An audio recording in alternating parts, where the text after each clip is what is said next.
أعوذ بالله السميع العليم من الشيطان اللعين الرجيم. بسم الله الرحمن الرحيم. اللهم صل على محمد وعلى آل محمد كما صليت على إبراهيم وعلى آل إبراهيم إنك حميد مجيد. اللهم بارك على محمد وعلى آل محمد كما باركت على إبراهيم وعلى آل إبراهيم إنك حميد مجيد. وبعد السلام alaikum wa rahmatullah.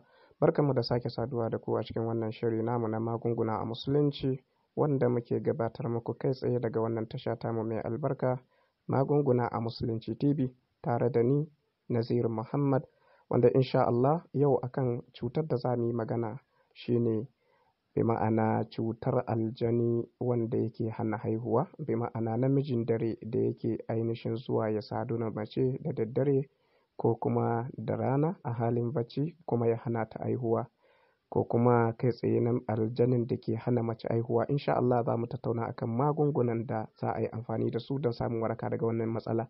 Magani na farko shine ga macen da take fama da wannan matsala.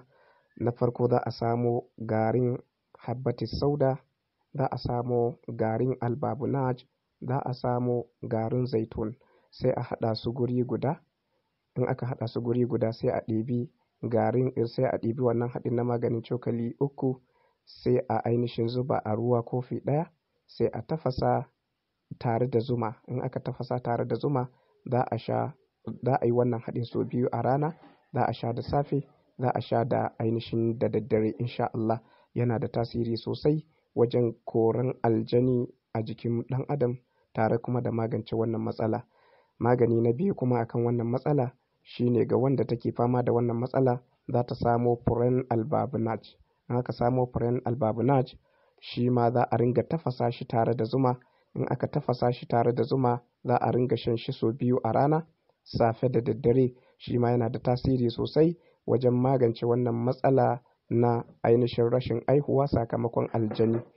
Sannan magani na 3 akan wannan matsala har yanzu za a yi amfani da za a samo garin sazab.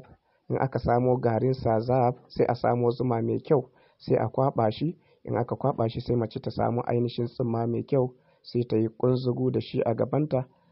In ta yi kunzugu da shi a gabanta za ta wuni da shi. Idan ta wuni da shi bayan ya ɗau lokaci kenan za ta wanke da ruwan ɗumi. Idan ta wanke da ruwan ɗumi kuma bayan ta wanke da ruwan ɗumi shi kenan sai mijinta ya ainihin sadu da ita. Malamai suka ce in dai ta yi amfani da wannan haɗin matukar aljani ne yake hana ta aihuwa ko ya hana cikin shiga, insha Allah za ta samu juna biyu da ikon Allah. Sa'annan sai wanda macen da take fama da matsala na ainihin ciwon kai wanda shi ma shedanin aljani yake sawa, abin da za a yi amfani da shi shine za a samo garin khaltit. Aka samo garin khaltit za a ɗibi cikin ƙaramin cokali a ɗora shi, a zuba shi a cikin ruwa kofi 1. In aka zuba a ruwa kofi 1 za a tafasa. In aka tafasa ya tafasa sosai sai ta sirace da shi iyakanta. In ta sirace da shi iyakanta bayan ruwan ya huce kuma sai ta sha. Sannan kuma za a ɗan danki maganin a sa a gaushen wuta ta yi turare da shi. Shi ma yana da tasiri wajen magance ciwon kai wanda aljani yake sawa.